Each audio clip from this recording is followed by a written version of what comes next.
Last night, the neon glow of the late show studio flickered under a storm brewing just off script.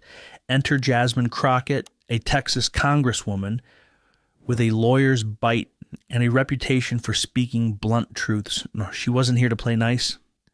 Across the ring, Stephen Colbert, late night's sardonic sentinel, readied his verbal arsenal. If you're tuning in from somewhere wild, drop your locale below, and don't forget to hit subscribe for stories with a bite. Colbert's first shot was a razor's edge question, defense or attack. Crockett's reply was steel. I don't dodge a fight, Stephen. Then with a slow smile, she flipped the narrative, asking how often the host sidesteps the shadows lurking behind his humor. The crowd's mood shifted, half thrilled, half wary. Colbert played a clip. Crockett slicing an adversary in Congress with cold precision. Nice heat, he murmured, but is there a flicker of light? She countered with ice, claiming her vision was crystal clear and accusing Colbert of chasing cheap laughs at the cost of truth. Behind the scenes, the air thickened. Producers could see the show slipping through their fingers. The night's usual balance tipped. Crockett refused the scripted smile, and Colbert's grip on his domain loosened. When the curtains fell, the audience was left divided, caught in the storm's wake. Some folks cheered, others just stared, stunned into silence. Political watchers are buzzing. This could flip the way lawmakers handle late-night interviews. Was Crockett aiming to make a statement? Or did it just blow up in everyone's faces? And trust me, this was only the opening act. Sources say the real drama was still brewing as the two dug in deeper. Last night's late show turned into a full-on showdown. Crockett accused Colbert of dodging the tough stuff. He fired back, determined to wrestle control back. What followed? A rapid-fire verbal sparring match that had producers scrambling and viewers glued to their screens because Crockett wasn't about to play nice. Colbert hit her on poverty in her district. You're out there swinging, he said, but what's actually changing for your people? She didn't skip a beat. Stephen, you think poverty disappears overnight? I'm fighting for folks you'd rather joke about. Then she pivoted hard, blasting tax policies, favoring the elites he hangs with. The audience split again, some fired up, others uneasy. Not backing down, Colbert threw in a fictional ethics probe, flashing a fake headline just to get a rise. Care to clear that up? He pressed. Crockett called it nonsense. Fairy tales spun by your pals, she snapped, flipping the script back. Then came the tipping point. What about your sponsors? Pharma writing checks, right? Sources say that's when producers tried to call a break, but Crockett kept pushing. You don't get to dodge this, she declared. The show went off the rails. Crew caught flat-footed. Nobody expected a guest this fierce. The crowd fed the fire, noise rising. Online, clips blew up, views skyrocketing. Analysts say Crockett wasn't just pushing back personally. She was tearing at the polished mask of late-night TV, and the real fireworks still on the horizon. The air was thick, on the verge of snapping. Last night, the late show with Stephen Colbert descended into a mess no one saw coming.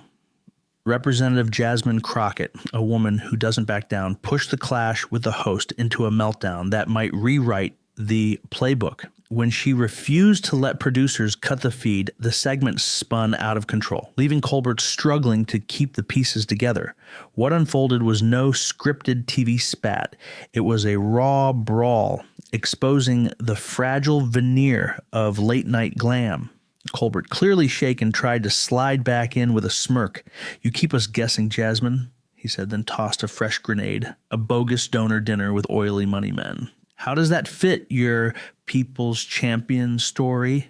He pressed, flashing a fuzzy staged photo like a detective's bad evidence. Crockett's eyes narrowed. That's a lie even you'd buy, Stephen, she spat. It was a community gig, not your oil slick fantasy. But what about your paycheck?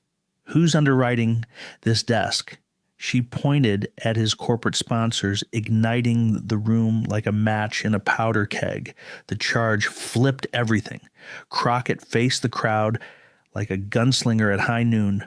"This is the truth they bury," she said, voice cutting through the buzz. "The mask is off. The game is done." Fans leapt up, phones ready, catching the unraveling live. Colbert slammed his desk, the last cool veneer cracking. "Enough. You don't run the show." Crockett stepped closer to the edge, fearless.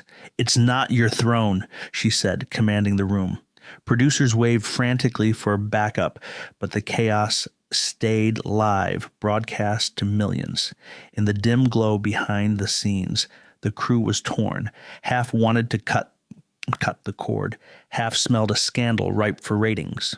Colbert tried to break in, but Crockett was a storm no one could calm. "You're not a reporter," she hissed, voice sharp enough to cut glass. "You're the front man of a well-oiled machine."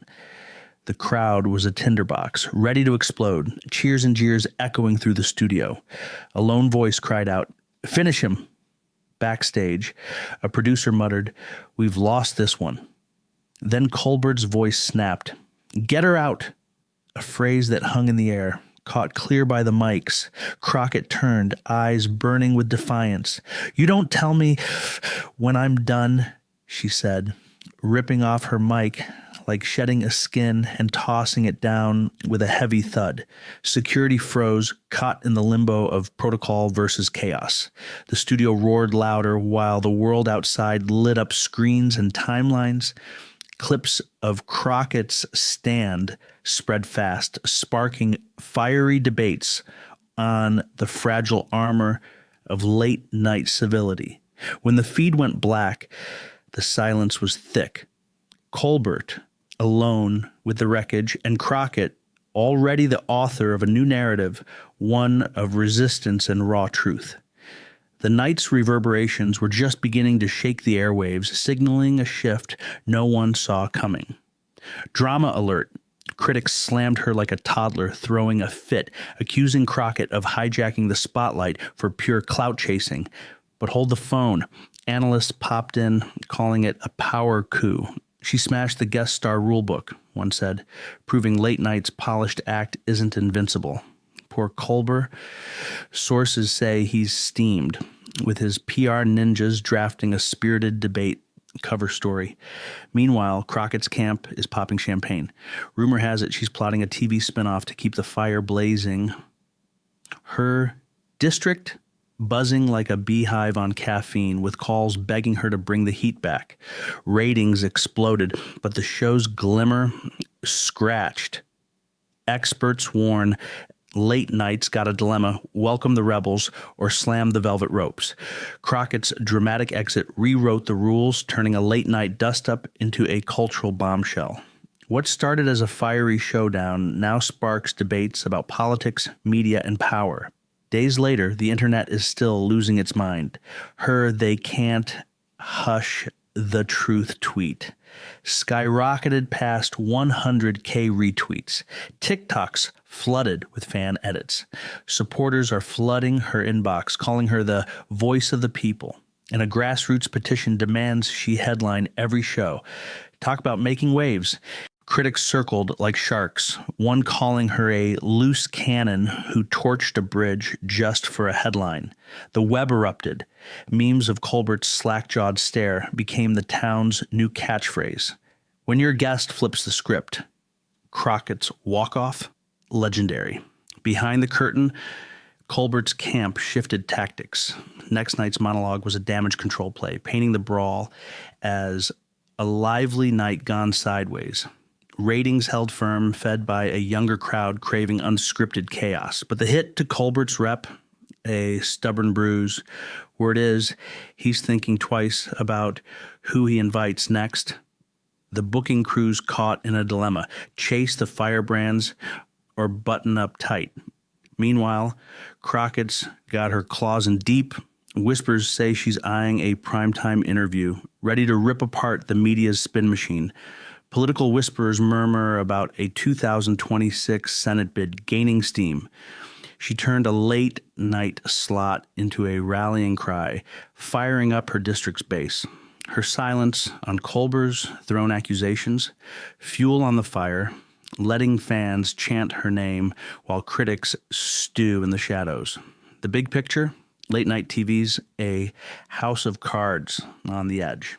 Some say networks will tighten the reins. Others think raw and risky is the future, a fight for relevance against streaming's wild frontier. Crockett exposed the cracks in the armor. A media prof on a podcast said, "These shows live and die by power, but she flipped the coin. The crowd split, half cheer her as a truth slinger, half mourn late night's lost polish. This showdown's got legs. Its echoes will rattle the airwaves for months." Where does that leave us? Crockett's star climbs, Colbert recalibrates, and the late night game, it's shifting sands beneath their feet. Keep your ears open. This tale's just warming up.